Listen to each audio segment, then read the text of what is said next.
विकसित भारत 2047। देश के प्रधानमंत्री जी ने आज जिन लोगों के बीच में ये बात कही है, वही वास्तव में अगर इस बीड़े को अपने कंधों पर उठा ले तो उनका ये सपना साकार हो जाता है। मंच पर उपस्थित आदरणीय मंत्री डॉक्टर रोनुज पेगू जी, विभिन्न विश्वविद्यालयों के पधारे हुए सभी कुलपतिगण, सभी डायरेक्टर, फैकल्टी मेंबर्स, और आज हमने जिनको डिस्कशन के लिए पैनल में बुलाया, आप सबका मैं राजभवन की ओर से आप सबका बहुत बहुत स्वागत करता हूं कि आपने समय देकर के इस विषय को बीच में सबके बीच में रखा और उनकी मन की शंकाओं के बारे में भी समझा।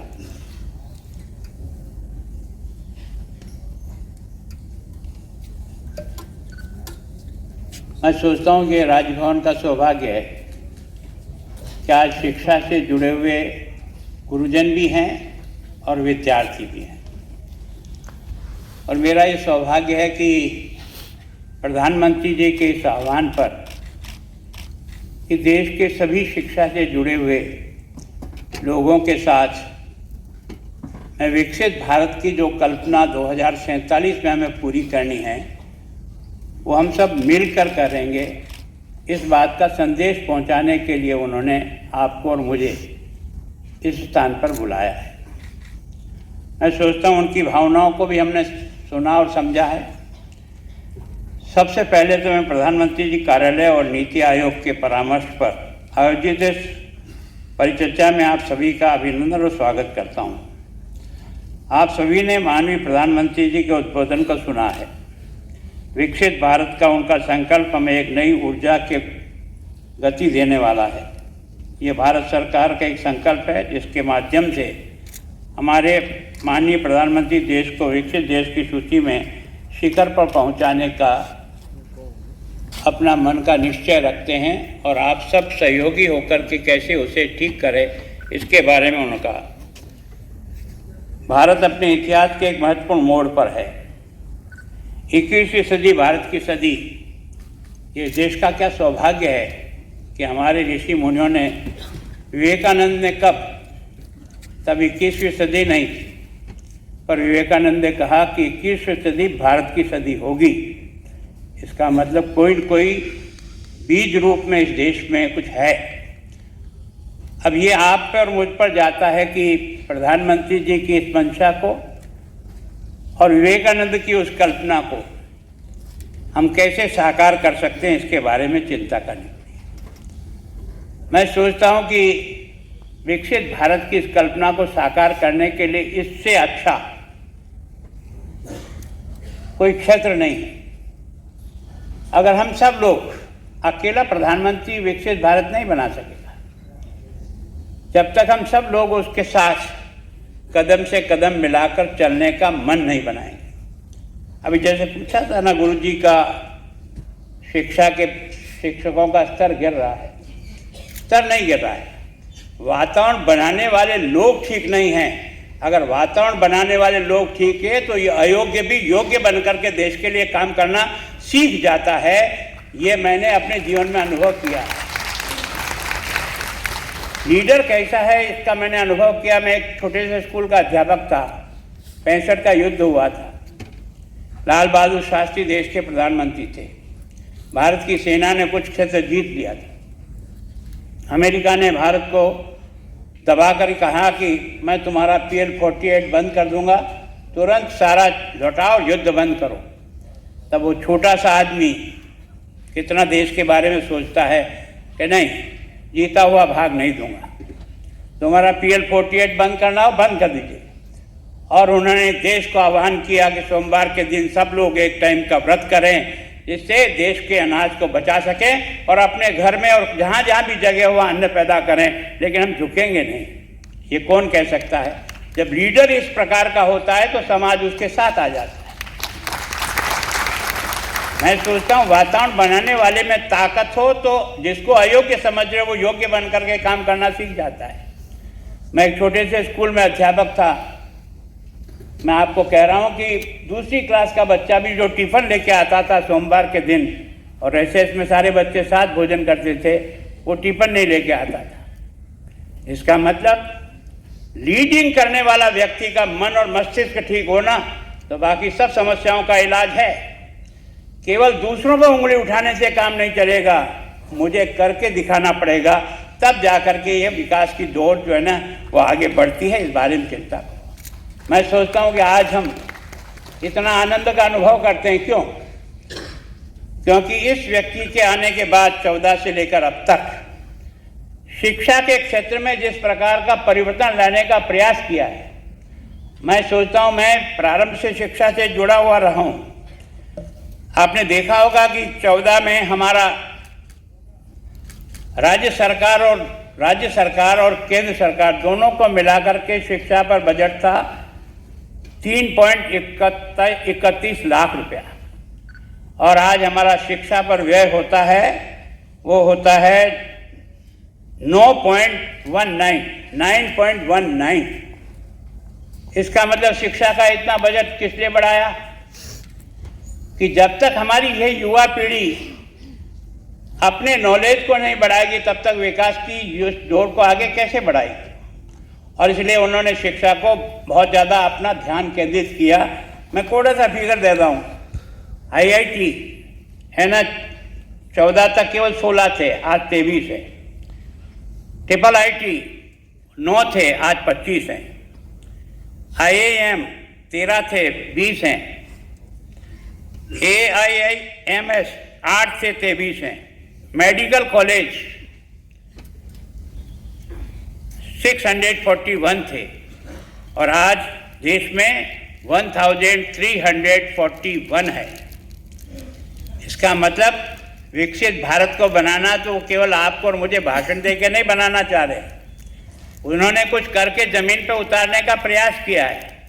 और उसके कारण से आपको और मुझे लगता होगा मेडिकल डॉक्टर्स की जो पोस्टें थी उस समय 14 में वो 82,533, और आज की तारीख में मेडिकल कॉलेज के बच्चों की संख्या की स्ट्रेंथ है, जो पोस्ट है वो 1,79,279। इसका मतलब इंफ्रास्ट्रक्चर तो तैयार कर दिया, और इंफ्रास्ट्रक्चर तैयार करने के लिए उन्होंने सब प्रकार की व्यवस्था की।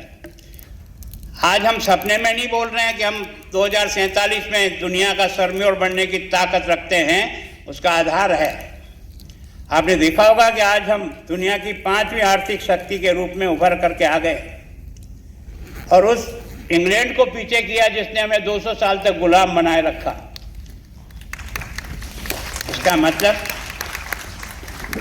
इसका मतलब हमने आर्थिक दृष्टि से प्रगति की है ना। हम आर्थिक दौड़ में पहुंचे तो किसके भरोसे पहुंचे? आप देशवासियों के भरोसे पहुंचे, अकेले प्रधानमंत्री के भरोसे नहीं पहुंचे। सबने कदम से कदम मिलाने का प्रयास किया, उसके कारण से यह प्रगति जो है ना वो सामने दिखाई दे रही है। मुझे बहुत आश्चर्य है ना, दुनिया में सबसे ज्यादा विकास दर अगर किसी की है तो आज की तारीख में हिंदुस्तान की है।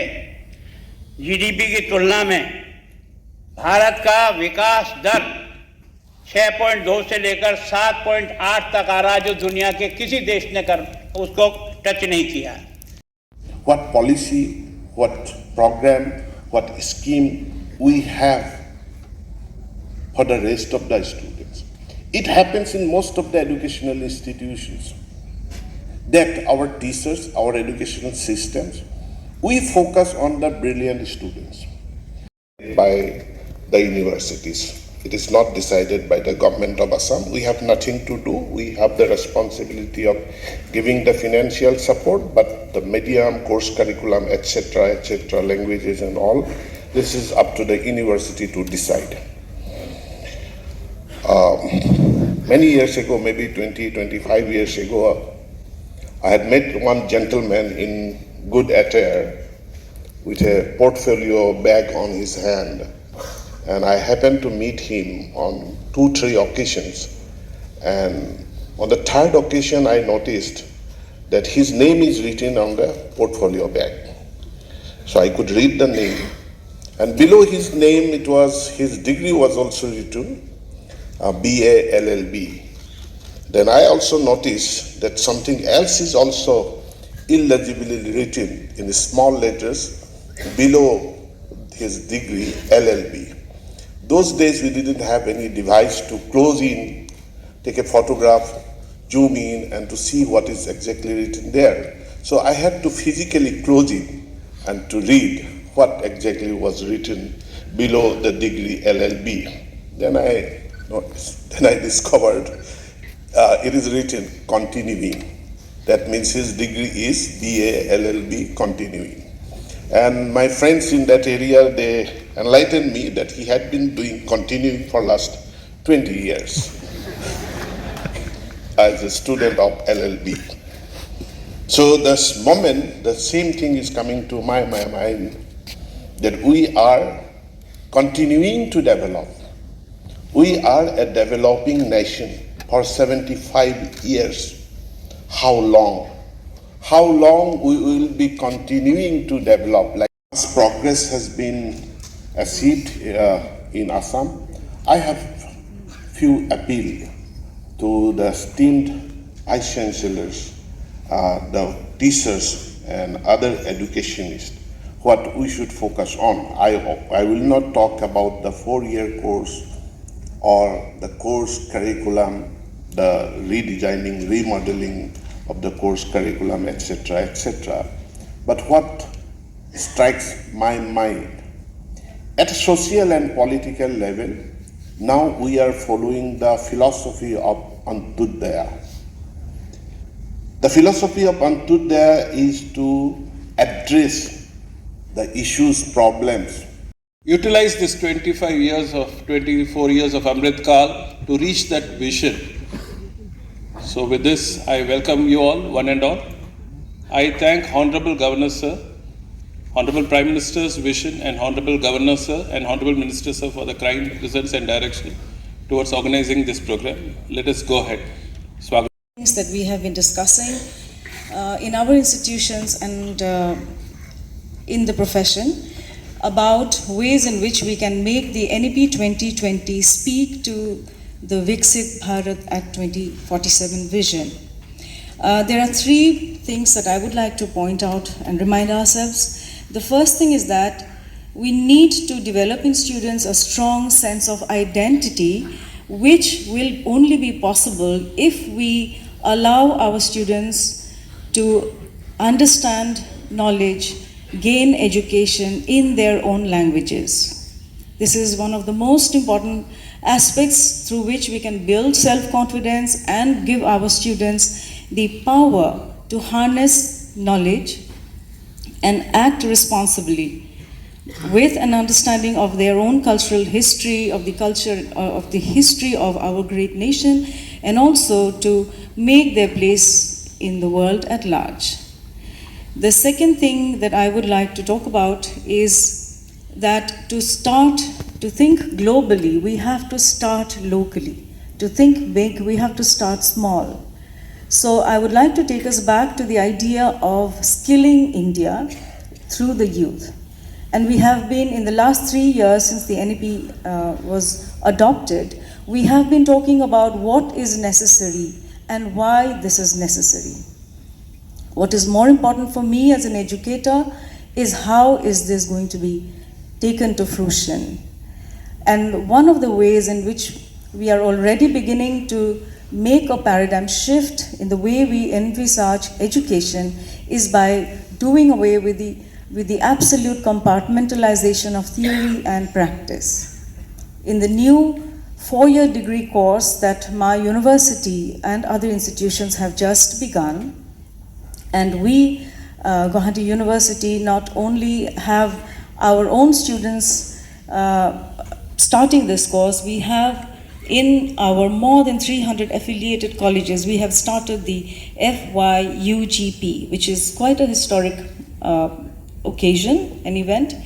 And one thing that we have been trying to do is open up the frontiers of education so that students are able to not only learn their core courses but also develop their skills and their talent in many other spheres. So if we have a student with an IT major, the same student could be doing a Hotria course.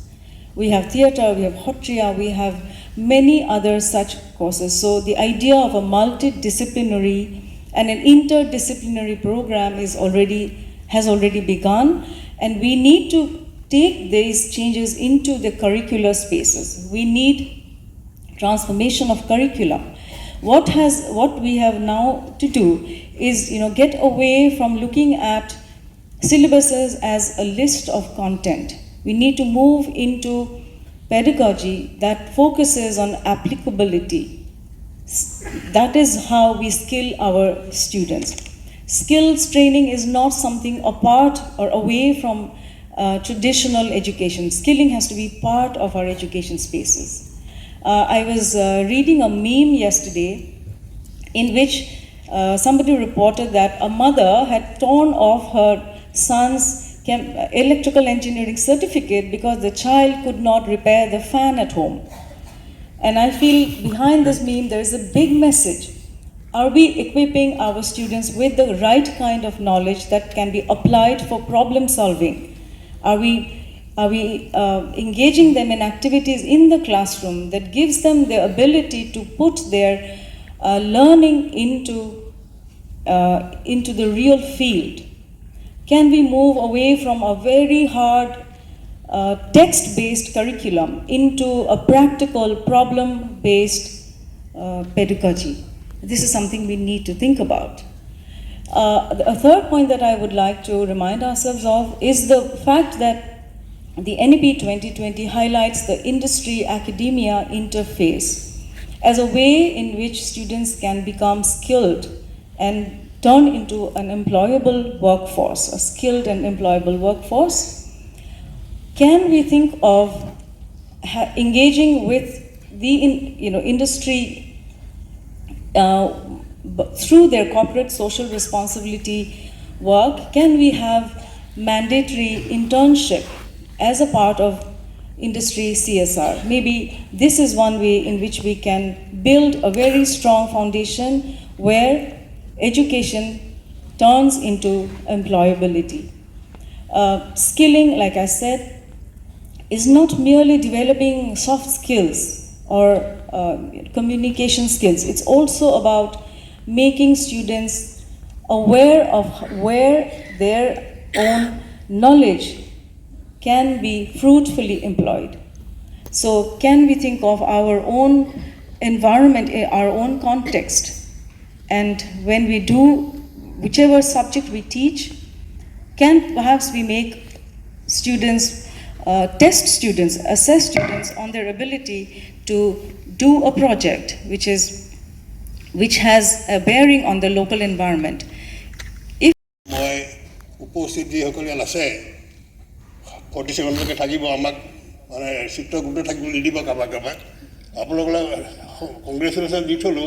that because to V to Katipula D go pare, Viksit Bharat.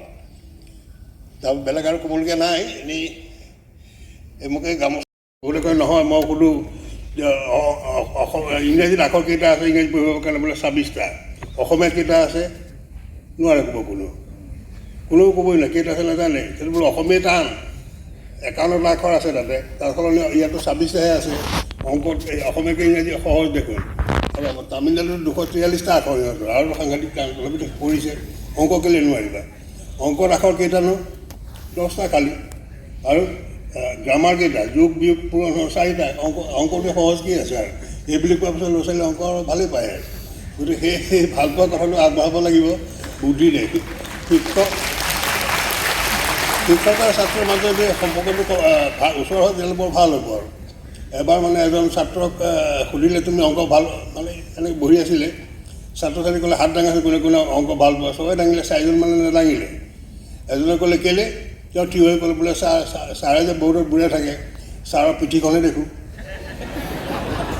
বোধ আমি অংক কেনে কৰিম আৰু এজনে ক'লে কি হ'ল বোলে ছাৰে অংক কৰে বোৰ্ডত লিখিলে আৰু মনে মনে থাকিল কেনেকৈ হ'ব এই যে গেপ এটা আছে প্ৰকাণ্ড গেপ সেইকাৰণে কথাটো সহজ নহয় সেইকাৰণে শিক্ষক যদি ছাত্ৰৰ ওচৰত হয় ছাত্ৰ যদি শিক্ষকৰ ওচৰত মাজত যদি গেপ নাথাকে অংকতকৈ সহজ বিষয় একো নাই আৰু বাকী আপুনি যি ডাঙৰ কথা সুধিলে সেইটো আৰু মই যিমান পাৰোঁ নিজে কৰি আছোঁ শব্দৰে ক'বলৈ টান আৰু সেইটো কথা হৈছে সেইটো চলিয়ে থাকিব অসুবিধা একো নাই অংক বিষয় টান নহয় এনেকৈ সহজ মোৰ নিচিনা সহজ ধন্যবাদ ছাৰ আপুনি অতি ৰসালভাৱে কথাখিনি ইমান ব্যক্তিগত অনুভৱ আপোনাৰ আমাৰ অডিয়েঞ্চে খুব সেইটো অনুভৱ কৰিছে হৃদয়ংগম কৰিছে so now the session is open we have about 45 minutes Q&A question and answer session any nation so when we talk about a Viksit India a developed India I think science and technology will be the again prime movers and for that what kind of preparation can we make if we look at the overall statistics in the country's higher education scenario where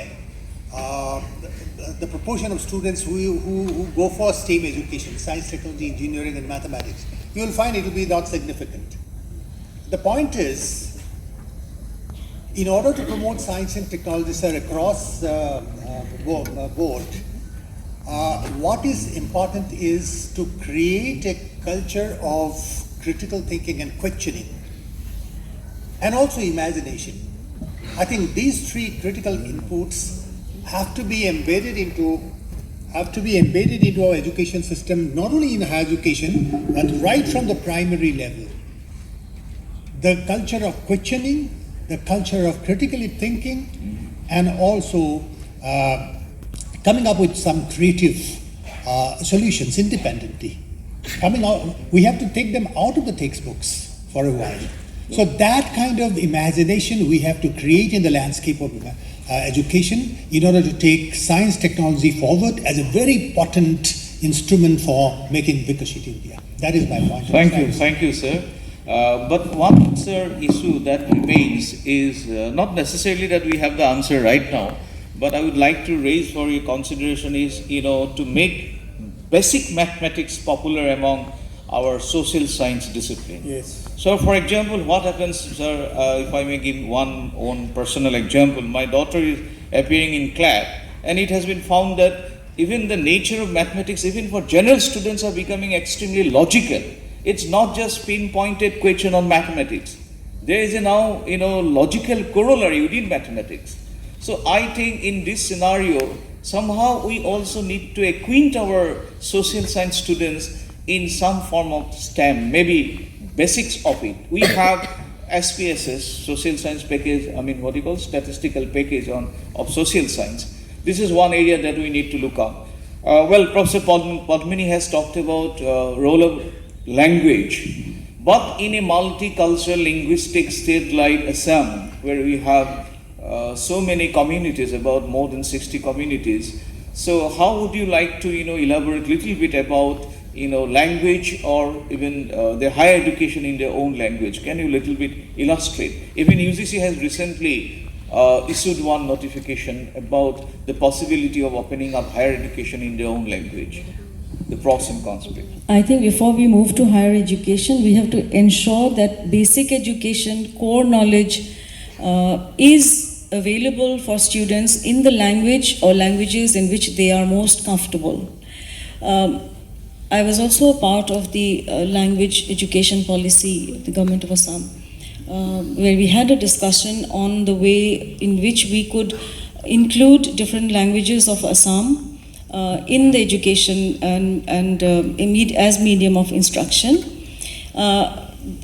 One way which has been adopted and which has proved successful is called mother tongue based multilingual education, where students begin education in their mother tongue at the primary level and they are gradually moved to the other languages of education. Hindi is necessary, English is necessary, but if students begin education in these languages and these languages are not the child's mother tongue, then we are doing the child a great disservice, because a child makes sense of the world in their own home languages. So if we begin education in the languages in which they have already made sense of the world, chances are that they will also attain educational success. Many of the students of my university, for example, who come for higher education, for master's courses, it's not that they lack knowledge. They have the knowledge. They do not have the language to express this knowledge. And this has become a very big problem. So I think if we are thinking of higher education, we have to start much earlier. That's one way. The other way, if you look at the smaller language groups that would like to have their language included in the education scenario, maybe we can support, maybe the government can support them by giving a few guidelines through which they can bring up their languages, maybe by building scripts or by preserving their oral traditions, so that they come to a point at which they can be incorporated in education. Can I quickly make a point about the STEM versus social science thing? I think the opposite is also something we need to think about. Not just how social sciences can be incorporated in STEM, but how social sciences actually contribute to STEM. And the same thing is about the language. We have children we do not need to give knowledge, because knowledge is available. Knowledge is available online.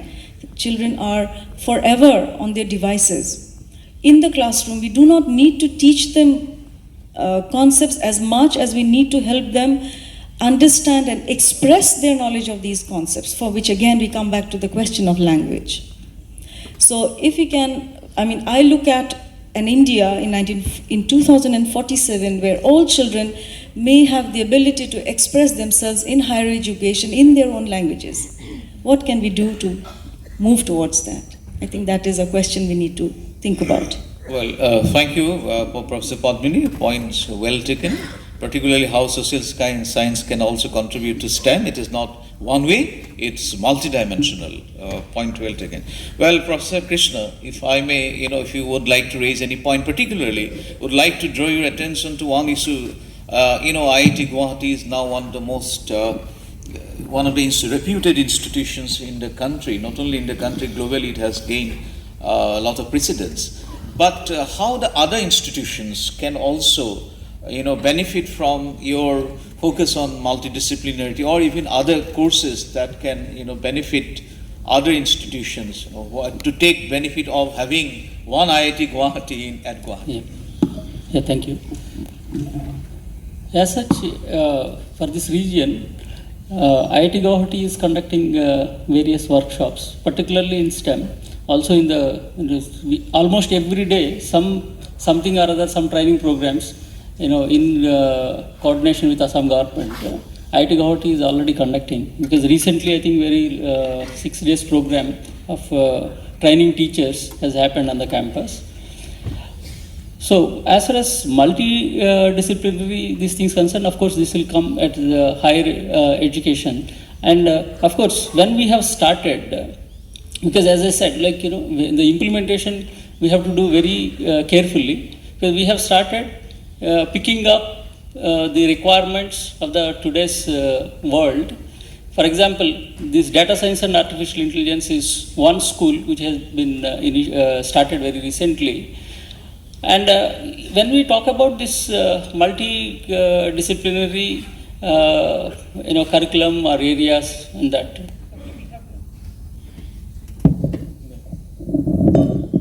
people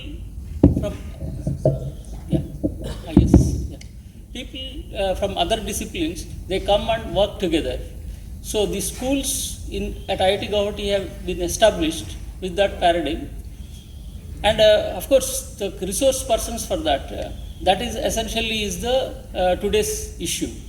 So it will take little time, the higher educational institutions where this kind of practices, if they start, so it will take little time to pick up and then contribute to that, which are catering to the today's real world problems. Even recently, IIT Guwahati has started health science and technology school on health science and technology also. So all this, even at this kind of institutions, the resources are not very abundant at this moment. But I presume that when we put this thrust on these things, and we will be able to sort of achieve that in due course of time. And for that, this cooperation and also the requirement study and so on, they have to be sort of like in consensus. We have to work and go forward. To remind us, see, the most important goal for today's gathering is that how to reach the last mile. See, the most of the schemes or all the schemes are known to some, are not known to some others, those who are supposed to be the beneficiaries. Even if it is known to those others, they do not know how to make use of it. So I would like the panelists and the House to come out with some suggestion so that we can deliberate now or afterwards, so that things can be taken there. And I thought to raise it, because that is one of the main important purpose of this today's meeting, as enshrined in the lecture of the Prime Minister. The other point quickly, mathematics is the easiest subject in life. Only thing that we have to teach our students as to how to learn mathematics, and more you practice, more you become this. So that phobia has to be removed. Thank you.